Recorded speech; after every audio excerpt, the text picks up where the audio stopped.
All right, just loading up for another ride to another one of my favorite local destinations. And as I load up my EDC gear, it reminds me of one of the things I've been meaning to talk to you about. It's my new favorite light, the Olight i3t EOS in brass. I waited at the stop sign, got a hole in my head, carefully entwined on the roots of the dead. Somebody help me out.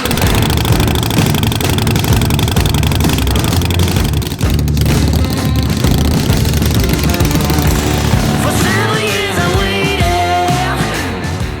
All right, here we are on the road.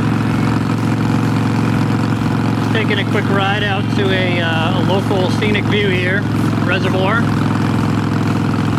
And I wanted to talk to you about one of my new favorite EDC items.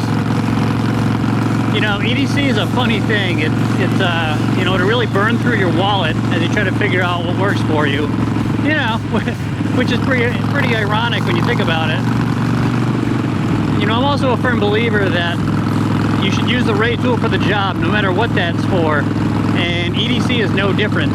You know, if I have an EDC set up for my daily, you know, routine going to work, it's going to be different than what I take with me when I'm on a hike or when I go to a wedding, you know, as it should be.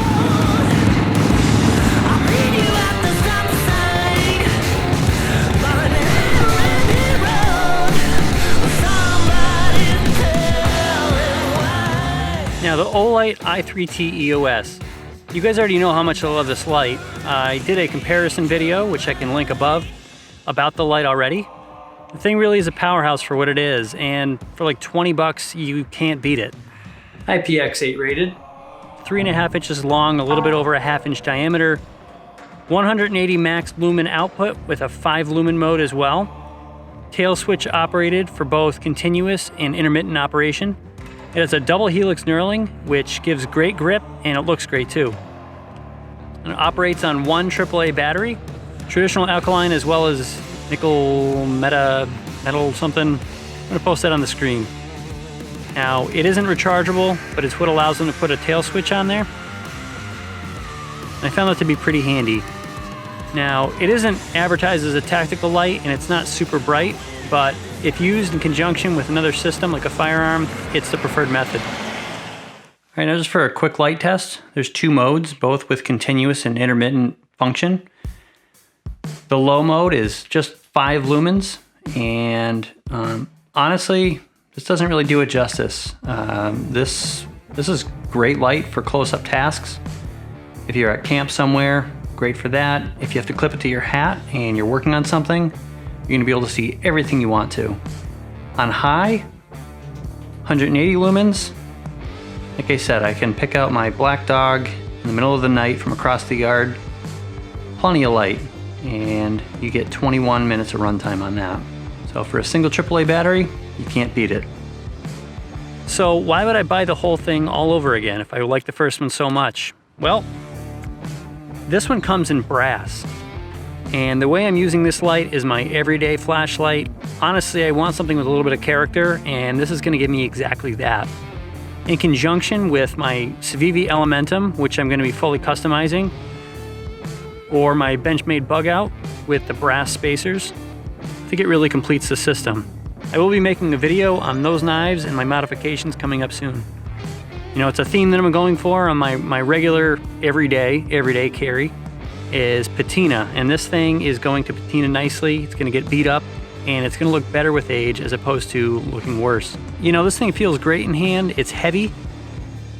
It feels like quality, and it's about 10 bucks more than the standard at $30. I think it's worth it. This is not something I take hiking with me. You know, honestly, it's a terrible choice for that. You know, for hiking, backpacking, all I ever bring is a headlamp with a modified headband and a rechargeable LED light. But this is not that. You know, this is my normal everyday carry. I just think it's fun to get something that's gonna look classy over time. You know, to me, that's what it's all about sometimes. Now, are there some downsides to this? To be honest, yes.